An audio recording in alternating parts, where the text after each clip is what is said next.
England's 15-year-old king died gasping for breath, his body ravaged by disease? Or was it poison orchestrated by those closest to him? This is the mind-blowing story of Edward VI, the long-awaited son of Henry VIII, whose unexpected death ignited a brutal power struggle. His rise promised a golden era, but his downfall became one of Tudor England's darkest dramas. In October 1537, after years of desperate waiting, King Henry VIII finally had a son. Queen Jane Seymour delivered a healthy baby boy, and an overjoyed Henry rode through the night to meet his precious jewel. Across England, church bells rang and bonfires blazed in celebration of the male heir whom we hungered for so long. This infant, Prince Edward, was expected to secure the Tudor dynasty's future and fulfill his father's dreams. Edward's childhood was carefully curated to keep him safe, educated, and strong. Far from being the sickly child of legend, young Edward was mostly healthy and happy. He played and danced with such energy that his governess marveled he could not stand still. Tutors reported the prince was precociously intelligent. By age 13, he was reading classical Greek texts and debating theology. In temperament, he was serious and determined. Some later said that even as a boy, he had all the makings of a tyrant, a true chip off the old block of Henry VIII.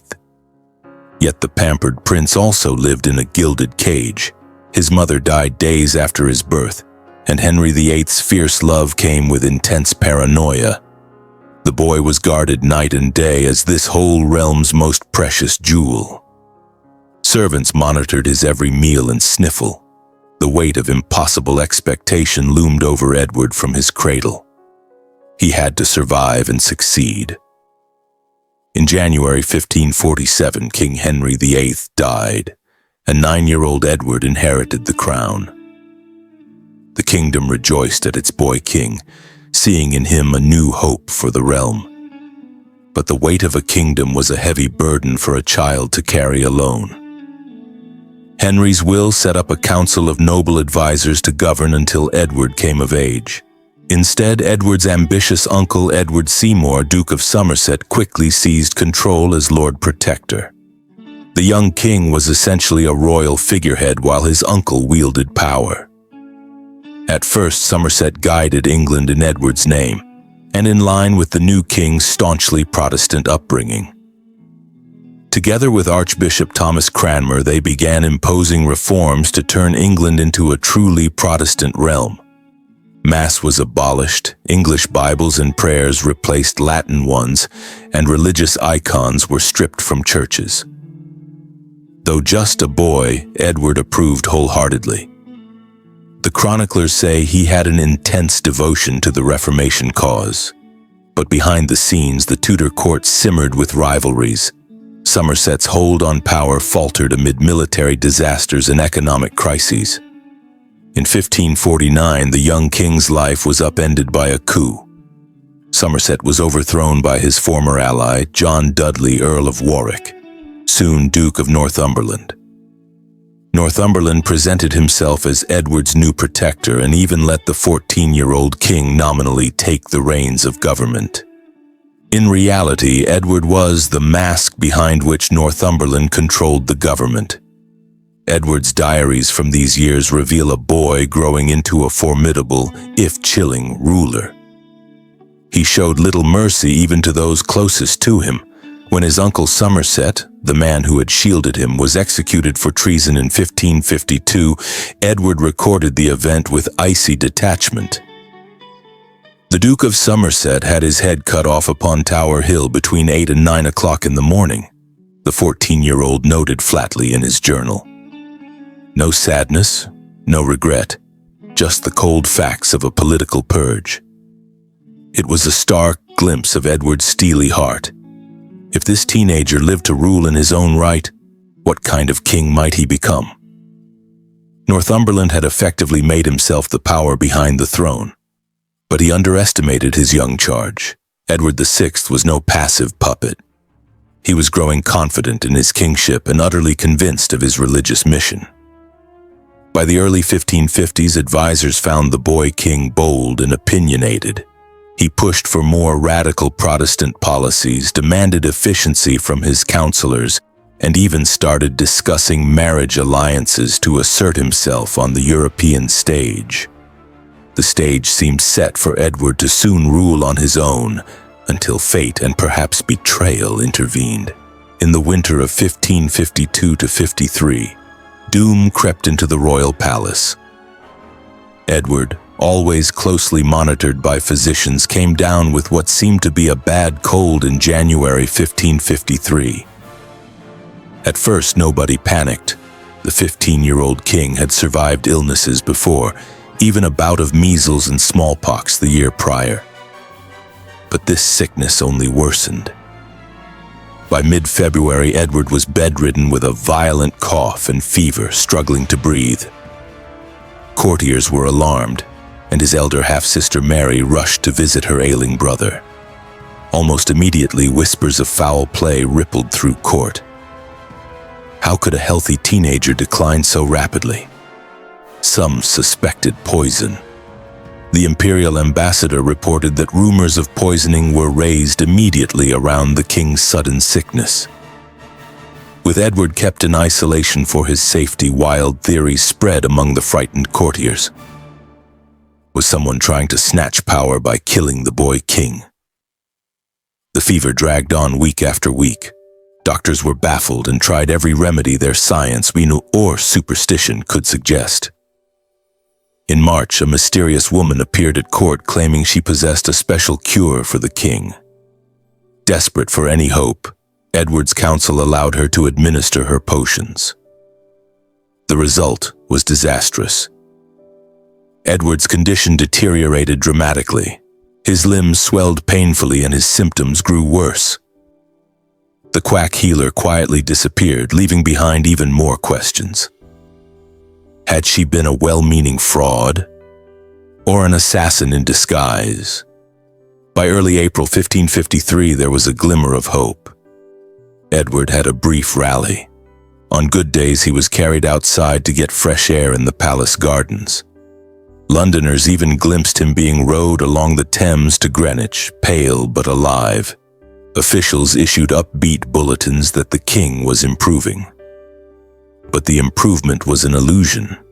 The very next month, the court's optimism gave way to despair as Edward relapsed severely. The illness transformed into a nightmarish decline. Contemporary accounts describe the young king wasting away day by day.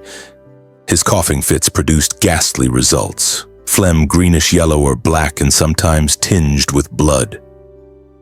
His body, once tall and strong for his age, began literally breaking down. He became so weak that he could hardly move or eat, kept alive on broth and restoratives alone. His normally fair complexion turned ashen. By late May, the king's legs and feet were grotesquely swollen, his skin erupting in ulcerous sores. Even his hair started falling out in clumps and his fingernails loosened from their beds. Those who saw Edward during these final weeks were horrified. It was as if the life was literally rotting out of him. Inside the royal chambers, the atmosphere was frantic and gloomy. Northumberland and the royal doctors held emergency councils praying for a miracle. They even publicly claimed Edward was on the mend, hoping to quash rumors and buy time. But by June 1553, it was clear to everyone that the boy who was England's hope was now dying. "He is utterly incurable," one report concluded bluntly. Courtiers later recalled that Edward faced his fate with courage, but also with heart-wrenching bitterness. He was angry at falling ill, angry at the prospect of leaving his kingdom unfinished. As he lay in bed struggling for breath, Edward's overriding concern was religion. He had imposed Protestantism on England, and he knew if his Catholic half-sister Mary succeeded him, all his reforms would be undone. The dying boy king became determined to change the line of succession to preserve his Protestant vision. On May 21, 1553, mustering the last of his strength, Edward took action that would shape history. He summoned legal advisors to his bedside and dictated a new will. In this devised for the succession, he bypassed both his half-sisters Mary and Elizabeth, defying their rights under their father Henry VIII's settlement, and named his Protestant cousin Lady Jane Grey as heir to the throne. Jane Grey was the teenage daughter-in-law of Edward's chief minister, Northumberland, and crucially, she was a committed Protestant. Edward justified this extraordinary move by insisting he could not leave the crown to a Catholic. Indeed, according to one witness, Edward prayed aloud that God deliver England from papistry, explaining that this was why he chose Jane to succeed him instead of Mary. Northumberland worked tirelessly to secure this deviant succession plan. Some wondered if the dying king was being manipulated by his power-hungry Lord Protector. After all, making Jane Grey queen would conveniently keep Northumberland in control. Jane was married to his son. The whole scheme smelled of self-interest. But those close to Edward knew the king himself was fervently on board. From his sickbed, Edward was effectively trying to play chess with the future of the realm, protecting his Protestant legacy and outmaneuvering his Catholic sister in one stroke. Through June 1553, as Edward's condition deteriorated, secret plans unfolded to prepare Jane's takeover. The young king's signature was scrawled on documents altering the succession. Northumberland placed armed supporters in strategic positions, and Mary, suspecting something was afoot, was kept closely watched. All hung on a single fragile hope: Edward must survive long enough to see this plan through. But fate would not be so kind. By the end of June, Edward could barely speak or open his eyes. Doctors now openly predicted the worst. On July 1st, a gaunt, hollow-eyed Edward VI made a brief appearance at a palace window, hoping to dispel the growing rumors that he was already dead. The sight of the skeletal boy only confirmed everyone's fears. England's cherished young king was dying before their eyes. On the evening of July 6, 1553, as the summer sun set, Edward VI breathed his last. In his final moments, attended by a few loyal companions, the 15-year-old king gasped a prayer. "Lord, have mercy upon me and take my spirit." With those faint words, he slipped away. Sir Henry Sidney, holding Edward in his arms, said the boy surrendered his spirit with great sweetness. A gentle end to so much suffering. After 6 tumultuous years on the throne, the son of Henry VIII was gone, and with him died the hopes pinned on his youth. What exactly killed King Edward VI? The question has lingered as a grim mystery. Contemporary accounts described 2 great ulcers consuming his lungs and a body devastated by disease. Modern historians suspect tuberculosis or a similar aggressive infection compounded by measles that wrecked his immune system. Some have suggested a genetic lung condition, given that Henry VIII's illegitimate son and his nephew, both teenagers, died of comparable illnesses. What's clear is that Edward suffered a long, painful, and excruciating death. Yet the unsettling whispers of poison have never completely gone silent. Many at the time found it too cruelly convenient that Edward sickened so fast. Who would benefit from the king's death? Fingers pointed in every direction, at scheming Northumberland, at vengeful Catholic rivals, even at Princess Mary herself, but no proof ever emerged. The truth of Edward's demise remains shrouded in Tudor shadows. With Edward VI dead, the carefully laid plot to control the succession kicked into action, and into disaster. For a short time, the public was not told the king had died. Northumberland wanted to secure his daughter-in-law's hold on power before Edward's half-sister Mary could react. Lady Jane Grey was proclaimed Queen of England on July 10, 1553, just 4 days after Edward's death. The timid 16-year-old Jane was shocked to be thrust onto the throne, but she was a pawn in a high-stakes gambit. Behind her, Northumberland and his allies moved to consolidate control. As if all was going according to Edward's final decree, they gravely miscalculated. As soon as Mary Tudor learned of her brother's death, she boldly asserted her own claim. Mary, the eldest daughter of Henry VIII, had the law and popular sentiment on her side. She fled to East Anglia and began rallying supporters. Across the country, people rose for Mary, both Catholics who saw her as their hope, and many Protestants too who still believed in legitimate inheritance. Viewing Jane as a usurper, thousands of Englishmen answered Mary's call to defend the true royal line. Within days, Northumberland's grand scheme was collapsing. His hesitation to arrest Mary while Edward yet lived proved fatal. Mary escaped beyond his reach and amassed an army. When Northumberland finally marched out to confront her, he found himself hopelessly outnumbered. His troops melted away, unwilling to fight for Jane against Henry VIII's own daughter. In London, the Privy Council sensed the winds shifting and abandoned Northumberland's cause. The 9-day Queen, Jane Grey, was still in the Tower of London awaiting coronation when word came that the council had switched sides and declared Mary Tudor the rightful queen on July 19th. The triumphant Mary rode into London as queen, greeted by cheering crowds. For Lady Jane Grey, the innocent teenager caught in the throne's crossfire, this was the end of the game. Jane's brief reign was over almost before it began. She would spend the next months as a prisoner in the Tower, a tragic figure in limbo, until Mary reluctantly ordered her execution the following February. As for John Dudley, Duke of Northumberland, the architect of this failed coup, his fate was sealed the moment Edward died. Mary had him arrested and, wasting little time, beheaded him as a traitor in August 1553. The ambitious regent who had tried to play kingmaker met his end on the scaffold, cursing the blindness of ambition as he went. England's crisis had passed, but the toll was high. In the aftermath, Queen Mary did exactly what Edward had feared. She overturned her brother's Protestant reforms wholesale. Latin Mass and Catholic bishops returned. Protestants faced persecution. Mary's zealous crackdown on religious dissent would earn her the nickname Bloody Mary in time. The boy king's vision of a Protestant England was temporarily extinguished in the flames of Mary's burnings.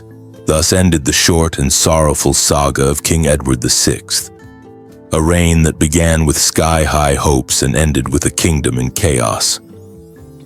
Edward was buried with little fanfare in Westminster Abbey, in an unmarked grave beside his Tudor grandparents. The grand tomb his father had imagined for him was never built. It was as if the new regime wanted to bury the memory of this fervent Protestant boy king along with his body. Yet history would not forget Edward entirely. Though he reigned only 6 years, his rule had set pivotal changes in motion. He had established the Church of England as explicitly Protestant, and even Mary's fiery Catholic reaction could not fully undo that. Indeed, after Mary's death, Queen Elizabeth I, the sister whom Edward once cut from his will, restored the Protestant Church in 1559, fulfilling much of Edward's religious legacy. In that sense, the dying wish of the boy who wanted his subjects to live and die in the Protestant religion came true in the long run. Edward VI's life is a cautionary tale of expectation versus reality. He was groomed from birth to be the perfect Tudor king, intelligent, devout, and determined, and by his mid-teens he showed flashes of becoming exactly that. Had he lived into adulthood, some believe he could have been as formidable or as ruthless as his father Henry VIII. Instead, his sudden demise at 15 turned promise into tragedy. The very qualities that made Edward remarkable, his precocity, his zeal, his uncompromising faith, contributed to the turmoil that followed his death. In one of history's great ironies, the Tudor destiny Henry VIII had invested in his precious jewel, Edward would ultimately be salvaged by a different child of Henry's. It was Elizabeth the Fenoz, the younger half-sister whom Henry once overlooked, who eventually secured the Tudor legacy and stabilized England's religion, accomplishments Edward did not live to see. Edward VI remains a poignant what-if of English history.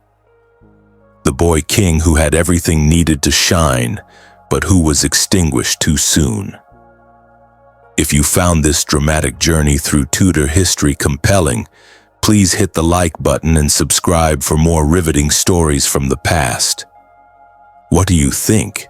Was Edward VI's death simply fate, or was there a sinister plot at play? Tell us in the comments. We love hearing your theories, and don't forget to ring the notification bell so you never miss an episode. Thank you for watching, and stay tuned for our next deep dive into the twists of history.